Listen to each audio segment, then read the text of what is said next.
You're still watching TVC Breakfast. Right about now, we're about to go to Trending Now to find out everything happening in our beloved country, Nigeria, and the world as well. And the very beautiful Olamide is standing by with a lot of accurate and solid information for us. Good morning once again, beautiful. Good morning, beautiful. Now, what people watching back home don't know is that we actually start trending now, even before trending now. We're taking the stories, we're gisting, we're dissecting. So this is just a continuation. Well, let's hop right into it. Take it away. Good morning, Nigeria. Like I always say, and this fine Monday morning is no different. TVC has a finger on the pulse and our eyes on the streets. And here on the Trending Now segment, my team and I do our best to bring you all the trending stories that are shaping the world that you and I live in. We begin today in Edo State, where fresh concern over insecurity has gripped Ekpoma in Edo State after CCTV footage captured the moment a man was kidnapped from his residence on Tuesday evening. Now, this incident reportedly occurred around 6 p.m., just moments after the victim drove into his compound to park his car. In the video you're watching that's now circulating online, the man is seen being swiftly abducted by gunmen, highlighting the growing boldness of kidnappers in the area. Now, this incident comes just days after youth in Ekpoma staged protests to express frustration over the rising cases of kidnapping and violent crime within their community. And following these protests, there are allegations that police operatives stormed Ambrose Ali University, Ekpoma, where several youths believed to have participated in these demonstrations were reportedly rounded up. As of now, there's been no official statement from the Edo State Police Command confirming the arrests or responding to the allegations. But for many in Ekpoma, Edo State, the question remains stark and unsettling. If a man can be taken from his own compound in broad daylight, how safe is anyone else? Let's have a look at social media. Fine Girl Rita says, the indigents are the ones behind this because how many bushes are in Ekpoma? They know the hideouts and they have a sponsor. And Kodet said, this happened very close to my place of primary assignment around 5 p.m. this evening at Mwado side. At official NYSC, now you carry me come this den of kidnappers. If it's possible, let me use my remaining 2 months for Akure. Thank you for those tweets.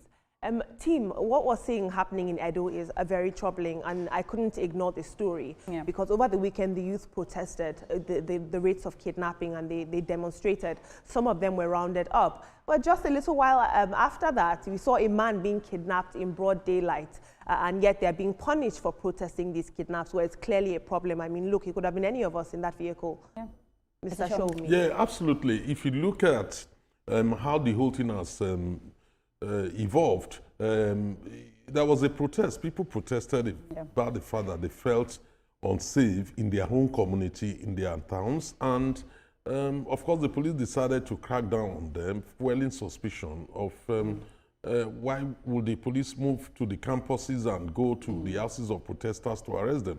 So that generated a new controversy over the weekend. So hopefully, maybe Edo State Police Command is on top of it now. Mr. Shomi, but can you quickly, maybe even you, Ria, just speak to what is going on in Edo State? The high rates of cultism, kidnapping, violence that we are seeing. What could be the correlation between Edo State and these issues? You know that, Olamide, I was about to say that I'm not surprised because it's not the first time I've seen this kind of thing. Even on TikTok, I see so many things happening there. Now, look at how fearless these people are. Normally, we see these people operate in the night, but then they have to be very fearless to operate in broad daylight. This is quite scary. You know, I watched this video over and over again, and I'm like, for them to have the effrontery, the audacity to do this kind of thing, of course, they must have a sponsor. And the first tweet you read, I think I really agree with that person. Sometimes it's this indigents, because how many bushes do we even have there? Sometimes the indigents are even the problem, and they're promoting this. We've seen a lot of cultism, you know, in Edo State as well. I think that Governor Monday Okpeyolo has a whole lot to do, as opposed to just, you know, getting press and just talking. There's a whole lot that needs to be done in terms of security in Edo State. This is happening one too many times. This is very scary. Like, this put a lot of chills in my body because he wasn't even outside. He wasn't traveling. He was in his compound and he was taken away in broad daylight. We also need to look for the sponsors of these things, because I'm telling you, these people that kidnapped him are not just working on their very own. There's a higher authority. And the moment we are not able to get that authority and we get these people, it doesn't work. We need the people that are sponsoring this, you know, banditry and kidnapping. And during the newspaper earlier on that you took, we saw that we're saying that they are releasing these people. We're talking about negotiation. Is the negotiation that is making these people very powerful? Is the negotiation that is making them feel like we do not have authorities in our hands? There's just a lot that can be done. And Governor Monday, I really pray that we help, to crop out this happening, in Edo State, especially when we talk about cultism. That's another even case if we want to go into that. Absolutely. It's unfortunate that kidnapping has now become big business and that people are trading in human lives. But hopefully the Edo State government intervenes because the youth are tired, and I'm tired of taking these terrible, gruesome stories on here. Thank you so much for your input, team. Moving on in some somber news, the controversy surrounding the death of Nkanu Nnamdi Esege, the 21-month-old son of writer Chimamanda Ngozi Adichie, and her husband, Dr. Ivare Esege, has intensified. And in a detailed rebuttal to Eurocare Multi-Specialist Hospital statement, the child's aunt, Dr. Anthea Esege Nwandu, has accused the hospital of inconsistencies and false claims about what happened before and during the child's care. Now, Dr. Nwandu is a dual board-certified internal medicine physician with more than 30 years' experience in Nigeria and the United States, and she has rejected Eurocare's claim that the family's account contained inaccuracies. She disputed the hospital's assertion that the child had been treated at 2 pediatric centers before arriving at Eurocare, and she also challenged Eurocare's insistence that care was provided in line with international standards, alleging multiple deviations, including a lack of continuous monitoring of the child's pulse and breathing, as well as the absence of resuscitation equipment during internal transfers and improper handling after sedation. But most seriously, Dr. Nwandu alleged that the child's oxygen supply was disconnected during transfer to intensive care unit. An interview was conducted in-house by TVC by our very own Ms. Bosse. Let's have a look at that. It's important to note that Nkanu was ill but stable for transfer to the United States as planned. He was taken to the MRI suites at Eurocare, where he received what we call moderate sedation. So he received IV medications to sedate him for the MRI procedure.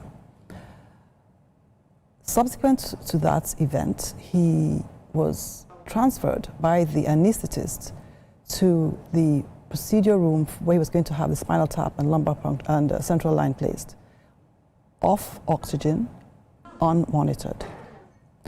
That was the first incident of negligence.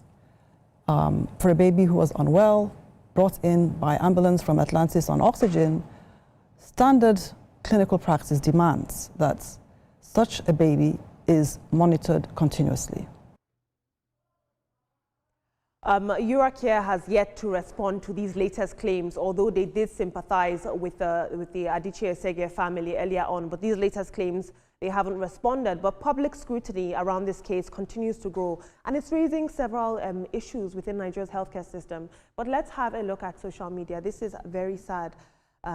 May his soul rest in perfect peace. Afobaje says, Chimamanda Adichie spent her life painfully writing about the decadence in the Nigerian society, and now the same decadence, allegedly, has been the cause of her child's death.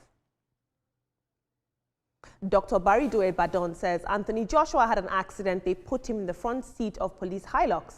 Chimamanda's son died because the anesthesiologist gave propofol overdose and didn't monitor the patient. All states announced some IUPAC set of phone numbers as emergency numbers. The federal government is suing NARD Nigeria, the Nigerian Association of Resident Doctors, for continuing strikes but don't want to address issues. Johesu is still on strike. Nigeria is what it is. We don't have a health system. And finally, Team Victor Asemata says, with what had happened to Anthony Joshua and Chimamanda in recent times and my experiences in the past, I have come to the conclusion that village people is just compounded Nigerian incompetence, also known as anyhowness. Now, team, this is a very sensitive issue because a child has lost his life, and unfortunately, we wouldn't be discussing this if it didn't raise very pertinent questions about Nigeria's healthcare system. Eurocare is seen to be the best of the best in Lagos, Mr. Showumi. That is international best practices. When you think about a place that can handle you the way an America or a Dubai would or a Turkey would, you would think Eurocare, and yet it seems that there's been gross negligence on the part of that doctor. According to several sources, we saw the Dr. Nwandu come out out, and I believe she's the aunt of the boy who passed away. And we saw Chimamanda Adichie herself come out to say these are inconsistencies and there's been negligence here. Well, absolutely. I think it's so sad and that we've lost a 21-month-old boy, and I really feel sorry for the parents, and it's very distressing. But pending the outcome of investigation, I think we have to keep an open mind.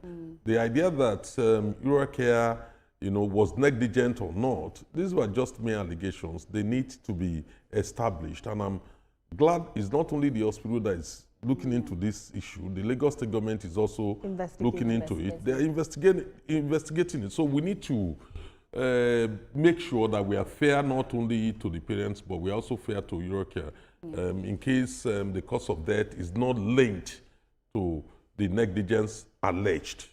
All right, and I know that her lawyers have sent, papers as well, and I'm happy that Lagos State is taking charge to make sure that we get to the bottom of it. Just like we're saying, we're putting alleged because, the facts have not been brought out. But Tiana's Empire also says something about Eurocare, and what I always say is that there's no smoke without fire. And this is not me castigating the hospital, but, Tiana has also mentioned something like this had happened in terms of negligence, and, she put it out on social media. I'm sure you know Tiana's Empire, Olamide, you know what I'm talking absolutely. about. She put it out on social media as well. I feel like the second tweet you read makes a lot of sense. Oftentimes we see our residents doctors always going on strike, but they refuse to take accountability when something like this happens. The alleged negligence that we're talking about here.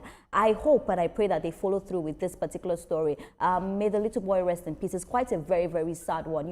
No parent should bury their child. So I can understand where the grief is coming from. And now imagine that this person passed away, this little boy passed away because of negligence, because of alleged negligence. So we need to get to the end of this matter. And I feel like cases like this will help, for further things that will happen. Our hospitals need to do better. In private hospitals, public hospitals, we need to make sure that we care for people. When someone comes to the hospital, it's because the person is sick. The person needs attention. Like, he needs attention at every moment. Oftentimes, even we as adults, we go to hospital, they put the drip on us. You will not see a nurse again until some hours. And it's not supposed to be like that. When you go abroad and a patient is sick, the way they put eye on that patient, the way they are checking the patient, it's a very sad one. And if Eurocare is caught, finding in this particular case, they should face the words of the law. Absolutely. The law will ultimately decide, and our thoughts and prayers go out to the Adichie Esege family during this very hard time. May God comfort you. Amen. Amen.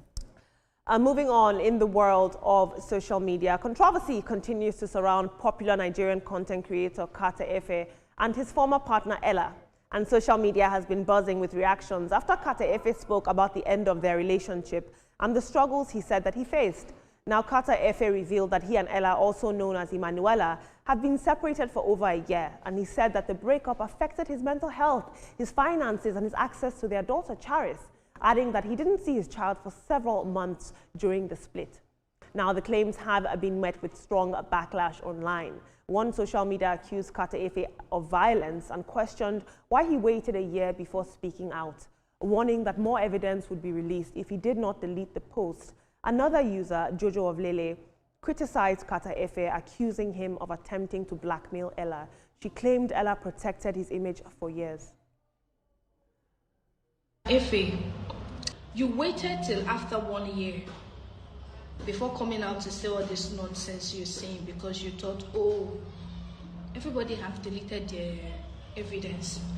You made Ella block us after she came back because I came with my justified public debate around Kata Efe's revelations, with many social media users questioning his actions, his credibility, and the timing of his statements. But this saga continues to trend across social media, and my job is to bring you the trending stories, no matter who they involve. Let's have a look at social media. I'll take one tweet on this. Mr. Grab says, Kata Efe is a person that talks too much, so one way or another, his shine in the streaming industry will be dimmed by him using his own mouth. That's it for now. Mr. Shomi, I'm wondering, who are these people? What is a Kata Efe? Well, interestingly, one thing which I can pick up from it is that the relationship broke down, but they were still living together. Yes. It was not being consummated. And therefore, one is able to say, no, we've not, we've been together all along, and the marriage lasted. But they were never eventually, married, they were never married, and it was never consummated. Yeah. It was just a common law relationship. This particular story is something that I have been looking at on social media because he was first to bring it out. And at the end of the day, I was wondering what really happened because I follow Kata Efe, you know, I think he's funny sometimes. And then I now saw evidence on the girl's side. I saw her friend coming out for her. I saw the messages she sent to her friend. 5,800, she did not have to pay for a cab. Her friend had to pay that money for her. And I just wonder, as a woman, you were in that relationship, you saw what was going on, you know, what was the reason why you were still in it? Now you've given birth for this particular person. I just want to come to a way of morality. She's a very, very young girl. I think as women, we need to end the fact that you start staying with a man, you get pregnant for the man, you're not legally married to the man. At the end of the day, now he has made her a baby mama. It's actually a very sad one. And I hope that young girls are really listening. You see all these kid makers, you run quickly for fame. How are you sure that they're amazing people? Kata Efe was allegedly beating this girl because we saw the wounds on her body. We saw her eye. You know, even VDM posted a video where, you know, she was complaining that she wanted to leave, you know, I don't want to say marriage, the entanglements, let me put it that way. Enmeshment. You know, and it's just so sad. And this is happening to a lot of young girls. They just want quick. And now you've brought a child. How are our children growing up? Now this child will grow up with a lot of, you know, bad images about the father. One of the friends also said, you know, whenever they open the door, the child always runs away, you know, because of what the father does when he opens the door, how he attacks the mother. What are you doing to the mental health of that child? We bring children into life and not even thinking about the child. It's actually a really sad one. And Kata, you can do better. Our women, let's do better as well, please. Absolutely. I mean, there should be no reason why a man should be financially, emotionally, and physically abusing you and you stay. So we really hope, Ella, that you choose yourself and your child in this difficult moment. Moving on into the world of sports, Nigeria's Super Eagles aren't just chasing the AFCON trophy. They're now chasing serious cash incentives too. The BUA Group Chairman, Abdul Samad Rabiu, has announced hefty financial rewards for the team following their 2-0 victory over Algeria in the AFCON 2025 quarter-final. Now, in a statement shared on X, Rabiu congratulated the players and outlined performance-based bonuses for their remaining matches. He pledged $500,000 if the Super Eagles win their semi-final, with an extra $50,000 for every goal that is scored in that match. And if Nigeria goes on to win the final, Rabiu says that he will reward the team with $1 million plus $100,000 for each goal that they score in the final.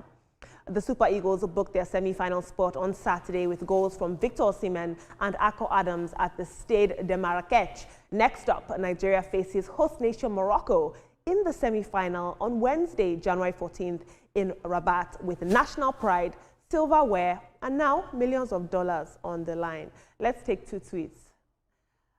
I wish I was a Super Eagles player right now. This is the tweet by Abdul Samad Rabiu. He said, should you go on to win the final, I further pledge $1 million plus USD 100,000 for each goal scored in the final. That's a lot of money. Let's have a look at two more tweets. This is a tweet by the president congratulating the Super Eagles on their defeat over Algeria. He says, brilliant performance, inspiring. Go Super Eagles. You have the support of all Nigerians. Hashtag Niger for the win. And Niger Dentist says, we've started creating distractions far too early. Monetary inducements, tried repeatedly, have proven counterproductive. They encourage selfishness, individualism, and arrogance on the pitch. Let the players focus on the game. Rewards can come after victory. What they urgently need now is assurance that the government values their patriotism, honors match bonuses, and handles welfare seriously. Anything else undermines performance and discipline.